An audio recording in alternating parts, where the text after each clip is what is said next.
Hey guys, tonight I am going to talk to you about loving your body no matter where you're at in your fitness journey. No matter if you think you need to gain weight, if you want to change the shape of your body, if you feel like you have weight to lose, I want you to try and love yourself and love your body right where you're at. I was listening to this podcast by Chalene Johnson the other day, and it was entitled something like How to Have a Body You Love or something. So it was sort of like a silly title.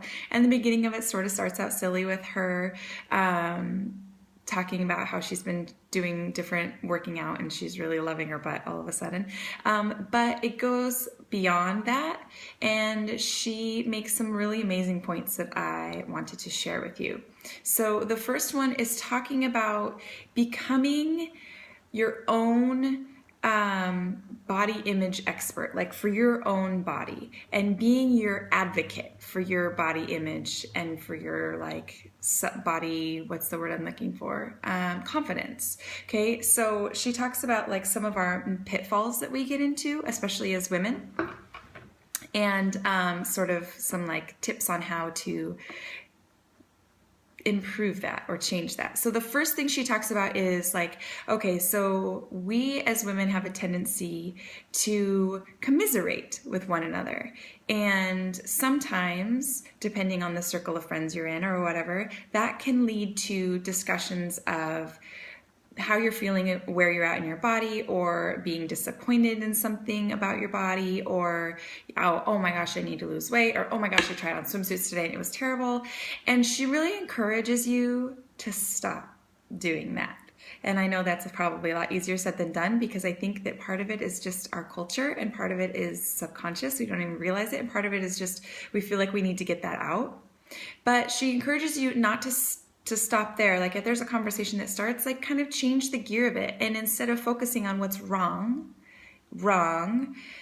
focus on what you can do to make it better for you, to make you closer to your goals, right? So talk about what your plan of action is going to be. What are your next steps to get you farther along in your fitness journey, in your body image, self-confidence journey that you want to be in? So if it's starting a workout program or going for a run or signing up for a race or, whatever it is.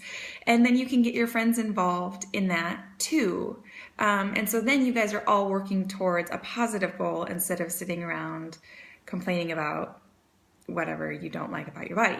Okay, so kind of tagged onto that is be very mindful and very careful what you are saying in front of your children, because whether or not you think they're listening or not, they are listening. And if you are tearing yourself down, if you are saying that you have, the worst butt in the world or thunder thighs or, whatever you feel self-conscious about, whatever part of your body is not your favorite, they're going to hear it and they're going to internalize it. And that's going to become their mental voice. So not only are you going to do this for your friends and yourself, you're going to do it for your children as well, especially girls. Not that I don't think boys have self-confidence issues and body image issues, because I know that that is totally a valid thing. But for little girls especially, our culture, it just is not set up for us to love ourselves. Hi, magazines. Anyway, okay, so the next piece is to catch yourself before you say something negative. So if you say something, correct it. If you're thinking something, correct it, right? Instead of, oh my gosh, look at the cellulite I have on my legs. It's, wow, I am so grateful that I have a healthy, functioning body and 2 legs that will take me for a walk down the street, or arms that I can pick my child up and hug, or feet that I can go dancing on, whatever it is, find something positive. As corny as it may sound to you in the moment, switch it up, find something positive to say about your body. Because the thing is, your body, your life becomes what you think and what you believe and what your mindset is. There's the saying, thoughts become things. This happens for your body too. And Chalene was talking about this study that apparently people who changed the way that they speak about their bodies and the way that they think about their bodies actually get better results. Like their body physically changes. So the more you love on yourself, the faster you're going to get to your end result. Even if you're unhappy here, still give love. Find gratitude for your body and everything that it does for you. Okay, the next part is reminding yourself of that. So you can like post little post-its somewhere, especially in places where you tend to fall into those negative actions, like your bathroom mirror, perhaps. You know, little post-its that remind you to be grateful and to remind you that you love your body and you love your everything that you can think of, you know, or if you have like a particular part of your body that you really love, like you're like, dude, my eyes are amazing. Post it that. Focus on what you do really love in your body while you're actively working towards bettering the rest of you. Okay, the next one is limit actions that like set you up for failure or to like make you feel unworthy or make you feel insufficient and not good enough, whether that is thumbing through a magazine or specific TV shows or people you follow on social media or a friend who is tearing you down. Like, limit that in your life. Just don't do it. If it makes you feel crappy, stop it. Find people who are inspiring to you, who are also telling you that it's okay to build yourself up.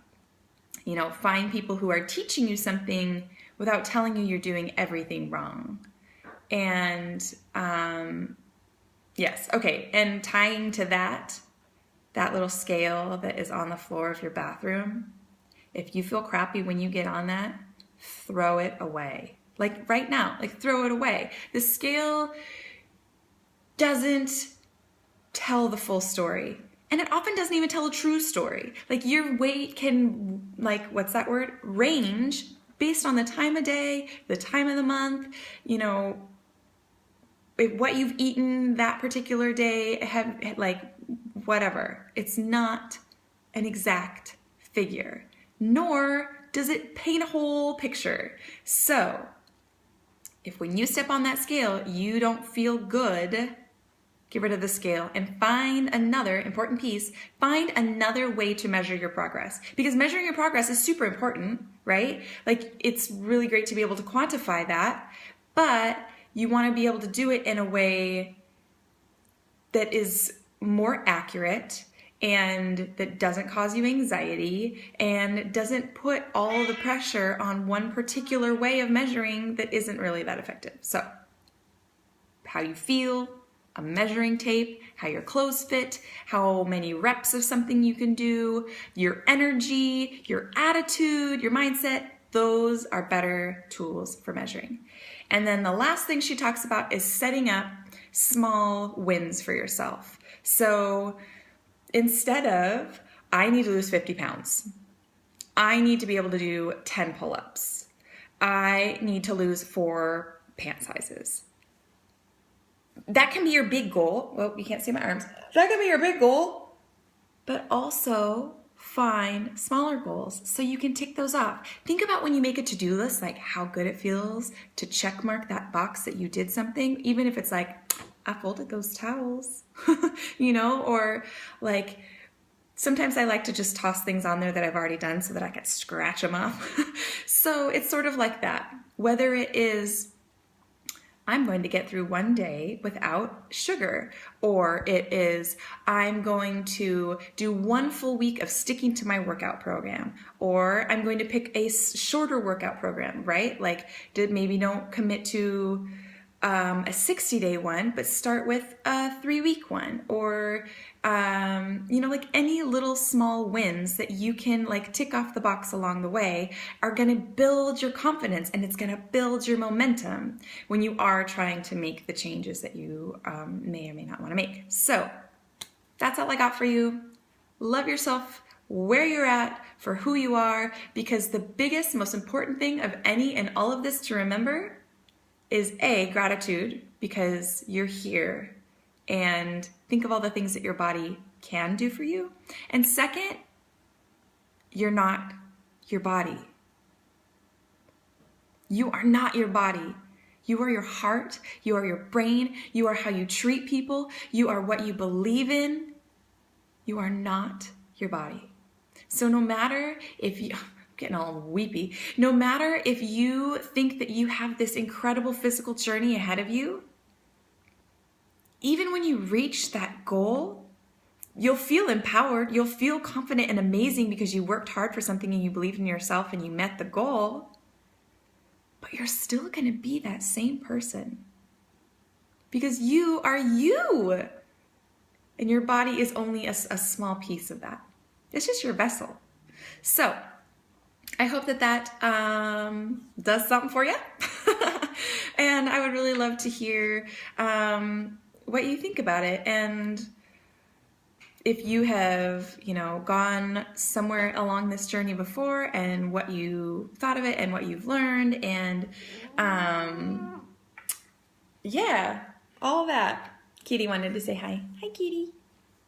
Anyway, all right. Good night, guys. Bye.